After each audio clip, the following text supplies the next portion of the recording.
I co-signed a $28,000 loan for my sister. Now she's blackmailing me after I tried to back out. Hi, I'm Adrian Moreau, 34, and I was lying in a hospital bed after emergency surgery when my mother called to ask me to babysit. Not to check on me, not to see if I was okay, to babysit. The 4 clicked in my arm. The pain meds made everything feel slow and echoey, like I was underwater. I glanced at the clock, 9:13 p.m. My stomach felt like someone had stirred it with a soup ladle. My appendix had nearly ruptured. The surgeon had said it was good timing. I was lucky. My phone buzzed. Maman lit up the screen. I answered, because anesthesia apparently makes you hopeful. Adrian, can you watch the kids this weekend? Your sister needs a break. I blinked at the ceiling, like it might have answers. I'm literally in a hospital bed. I had emergency surgery 3 hours ago.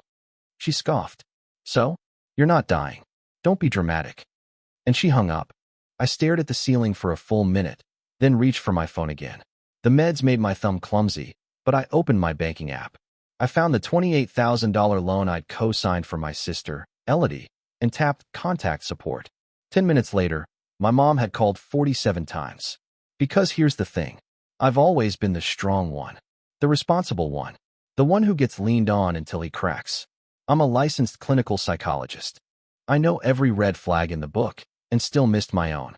But that phone call, that was the last straw. The nurse came in to check my vitals. She looked at the call log on my phone and winced. Family, she asked. I nodded. You want me to unplug the charger and pretend you don't exist? I almost said yes. Instead, I asked her for a ginger ale and started counting backward from all the ways my life had gone sideways. I live in a 1-bedroom flat in Montreal with my 5-year-old daughter, Lila. Her mom left when Lila was 2, after deciding motherhood was more optional than she'd expected. I've been holding the line ever since. Clinic work, private practice, snack packs, PDA meetings, and late-night laundry with Bluey playing in the background. My sister Elodie is 3 years younger.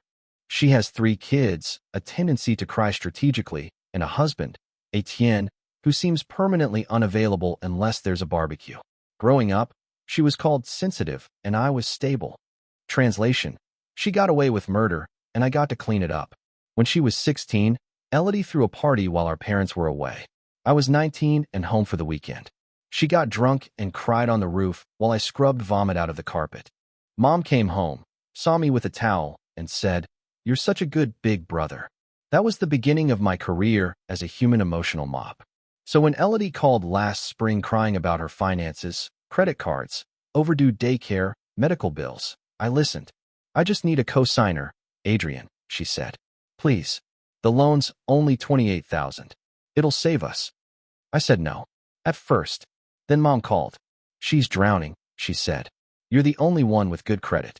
You know how hard she's had it. I was between sessions, sleep-deprived, and stupidly loyal. I signed the loan papers 2 days later. Now, lying in this hospital bed, pain meds making my head swim, I told the bank, I want out. Start the co-signer release. Today. Because I'd finally realized no one was coming to save me. So I had to save myself. 3 days later, I was home, hobbling around my apartment in elastic waistband pants and trying not to sneeze, because sneezing felt like being stabbed with a butter knife. Lila was on the floor, coloring a giraffe blue. There was a knock at the door. Not a polite one. A cop knock. Lila flinched. Is that Grandma? She whispered. God, I hope not. I peeked through the peephole. It was worse. My mother and Elodie stood in the hallway like a French-Canadian version of The Godfather and her consigliere. Elodie had her youngest on her hip, another kid glued to her leg, and the oldest already buried in a tablet. Mom looked like she was about to stage a coup. I opened the door just enough to speak through the chain. You drove to my building without calling first. You're ruining your sister's life. Elodie snapped, skipping right over hello. Hi, Adrian, Mom said stiffly. We need to talk about what you did at the bank. What I did? I blinked. I'm recovering from abdominal surgery. You call me dramatic. You demanded I babysit. So yes, I protected myself. We're family, she said. We don't email banks like they're lawyers. You humiliated her. Elodie used my name to secure a loan she can't afford. I'm legally responsible for it. This isn't a family meeting. It's a liability. You don't understand how hard we have it, Elodie hissed. We could lose the house. I looked at her calmly. You bought a house using someone else's credit and no backup plan. Mom narrowed her eyes. This could ruin your sister's credit. I pointed to the mail on my counter. It's already wrecking mine. Then Elodie played her favorite card. If you don't undo this, I'll make sure everyone at your clinic knows what kind of person you are. I'll say you scream at your family, that you're unstable. See how long your perfect job lasts. It hit me like a punch, but it didn't knock me down this time. I'm not afraid of you anymore, I said. I shut the door, slid the deadbolt, and for the first time in years, I felt something crack. Not in me, in the cycle. The second the door clicked shut, I sat down carefully on the floor, pressing a pillow to my stitches to keep them from ripping. Lila tiptoed over and climbed into my lap, Giraffe still clutched in her hand. Are you in trouble, Papa? She whispered. No, sweetheart, I said. Some grown-ups are making bad choices. That's not our fault. She nodded, serious. Do they have to go in timeout? I almost laughed. Something like that. That night, I started a folder on my laptop, family receipts, screenshots of texts, loan documents, call logs, voicemails, a photo of the legal envelope Elodie waved at my door like a white flag dipped in gasoline. Next morning, I called the clinic. Dr. Roy, my supervisor, picked up. Ah, Adrian. I got the email your sister sent. A real, creative piece of writing. My heart clenched. I'm sorry. She's threatening my job because I told her no. I have documentation. You're fine, he cut in. We've all got family drama. Yours is just louder than most. You're a good therapist. We know the difference between a breakdown and a boundary. I almost cried right then. Instead, I called a lawyer. Her name was Mina Desai, and she listened to my whole story like she'd heard 100 versions of it before. She ever open an account in your name without asking? She asked casually. Yeah, I said. Last year. Store credit card. I got a plastic envelope with my name on it and freaked out. Canceled it.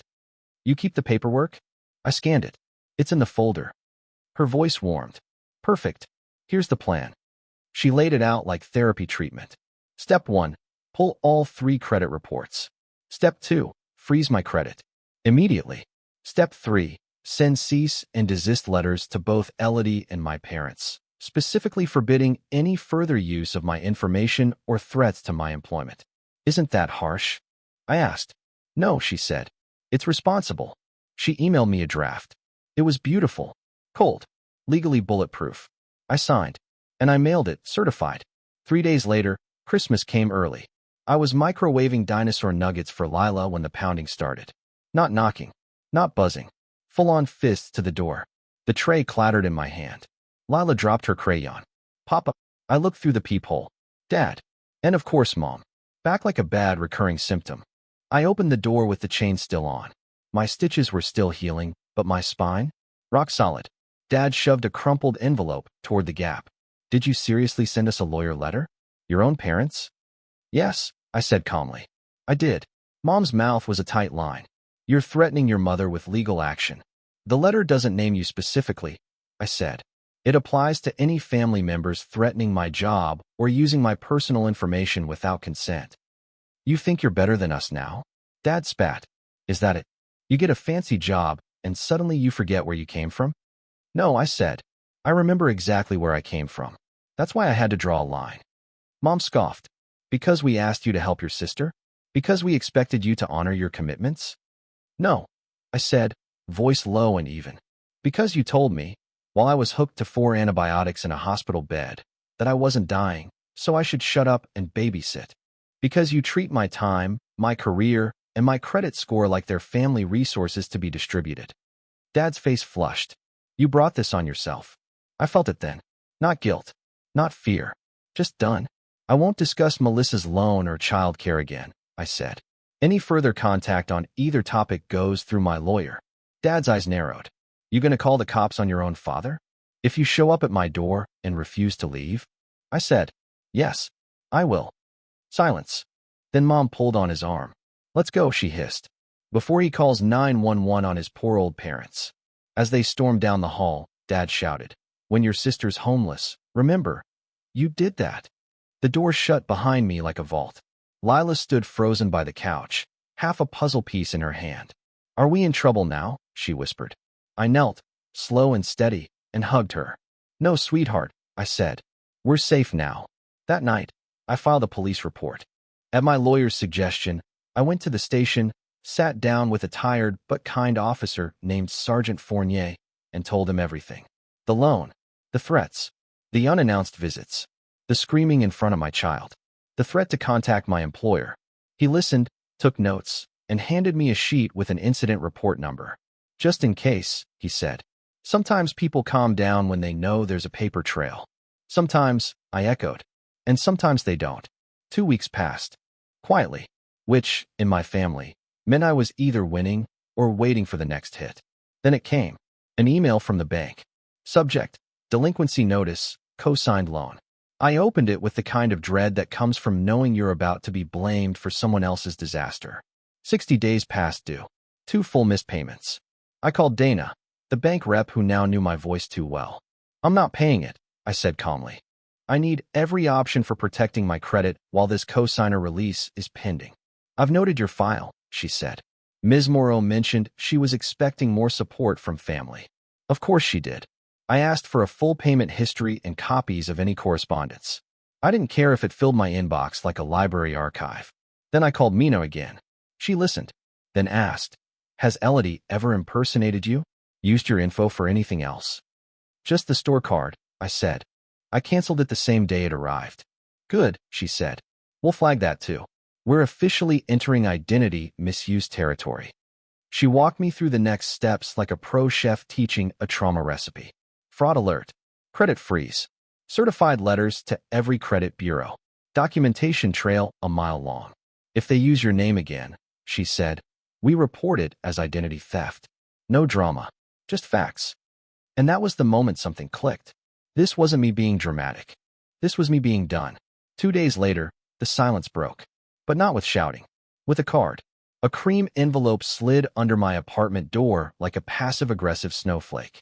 Inside was a store-bought "Thinking of You" card. The handwriting was unmistakably Mom's. "Family forgives," it read. "Don't punish the children. Smooth this over. No apology. No accountability. Just the usual sugar-dusted shame grenade." 2 hours later, a text from Elodie buzzed in. "Elodie, the kids miss their uncle. We're still family, Adrian." I typed my reply, short and surgical. "Me. I'm not available for that." No explanation. No guilt. That night, Lila and I danced in the kitchen to French jazz while her macaroni cooled. My abdomen still hurt, but my soul? That was finally healing. But the real twist? It wasn't the hospital, the threats, or even the $28,000 of potential credit destruction. It was the realization that I had spent 34 years training to be useful, and not nearly enough time learning how to be free. 2 months later, life was eerily normal. No knocks. No letters. No bank emergencies. Just quiet mornings with Lila, puzzles on the rug, and me finally getting through a full week of client sessions without a panic spike when my phone buzzed.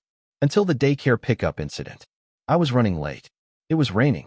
I rushed in, damp and flustered, only to be met by the director, Madame Laurent. "There was an issue," she said delicately. "Your mother and sister came to pick up Lila today." I blinked. "What?" "They said you were in the hospital again. That you'd asked them to get her." My blood ran cold. "They didn't have authorization," she added. "We followed protocol. But they were not pleased." "I'll fix this," I said, voice low. "And thank you." Back in the car, I sat there staring at the steering wheel as the rain streaked across the windshield like prison bars. They were escalating, and I'd been too quiet. So I did 3 things that night. I updated Lila's pickup list to no exceptions. Legal ID required. I filed a second report with Officer Fournier. I made one final call to Mina. "I want to go scorched earth," I said. She didn't blink. "Let's get to work." The cease and desist letters were just the start. Mina drafted a formal revocation of power, a notarized document declaring that no one in my family was permitted to make medical, financial, or educational decisions on behalf of me or Lila. Not now. Not ever. We filed it. Certified. Logged. Legal. Next, she walked me through a privacy lock on Lila's school and daycare records. Anyone not listed on the emergency form would be turned away, no questions asked. Then we opened a fraud case with the credit bureaus. Elodie's unauthorized card application was enough to trigger a soft investigation. A freeze went up on both my account and Lila's, just in case. I even took a hard look at my will. I wasn't rich, but I had a daughter and a pension and a used car that still smelled like drive-through fries. I named Lila's godparents as her guardians if anything ever happened to me. Not my parents. Not Elodie. Not anyone who thought family meant obligation with interest. I told Mina, I feel like I'm building a fortress. She smiled. You're not. You're building a boundary. The fortress is just what happens when people keep trying to burn your lawn. A week later, a formal notice arrived. Loan default pending collection. Elodie hadn't made a single payment. I stared at the paper in my hands and didn't flinch. By the time the collection agency called, I was ready. Mr. Morrow, the rep began, polite but oily. As co-signer, you are legally responsible for the remaining balance. I'm working with legal counsel, I said. All communication goes through my attorney. A pause. Understood. May I have her contact info? I gave them Mina's number. She would devour them like toast. After I hung up, I expected panic. A racing heart. That old nausea. But it didn't come. Instead, I made grilled cheese for dinner and helped Lila build a pillow fort. We named it Fort Boundaries. Inside, we read a library book and shared a juice box. She fell asleep on my lap, and I let her stay there. The next day, the fallout arrived. Not a bomb, just a message. Mom, again. She'd started texting from a new number. The contact popped up as unknown, but the tone was unmistakable. Unknown, you've shamed this family. You let your niece and nephew suffer. All because you had a bad stomach. I didn't reply. I archived it, screenshot it, moved it into the folder labeled legal. Then, for the first time, I turned off my phone, not in fear. In peace. Because I wasn't in crisis anymore. I was in recovery. And I wasn't babysitting anyone else's consequences ever again. Lila was the one who noticed it first. We were walking past a local cafe, the one with the crooked outdoor chalkboard and banana bread so dense it could stop a bullet.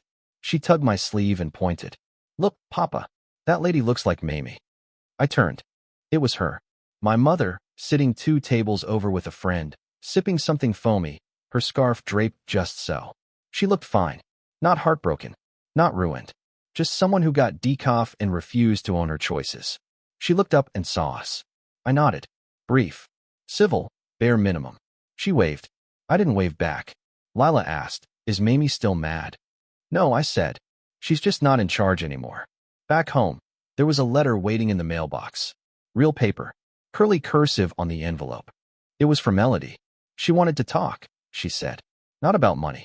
Just everything. The kids miss you. We all do. Can we have coffee? I stared at the last line. We don't need to fix everything. Just understand each other again. It almost got me. Almost. But I saw the way Lila curled into my side when we got home. The way she giggled during toothbrushing. The way she finally felt safe enough to not flinch when the doorbell rang. Understanding didn't require reunion. It required clarity. I folded the letter, put it in the folder with the others, and moved on. Winter passed. Slowly. Quietly. I finished physical therapy. Got back to work full-time. Rebuilt my savings 1 patient hour at a time. Lila learned to tie her shoes, draw dogs that looked like dogs, and spell strong, without help. I taught her the word boundaries. She used it liberally, mostly with peace. Mina emailed. The fraud flags were holding. Elodie's loan had officially gone to collections. My credit took a small dip, but nothing life-shattering. I could live with a ding. I couldn't live with being a doormat. The final letter came in spring. A legal notice. Thin, cold, official. Loan closure. Outstanding balance transferred to third-party agency.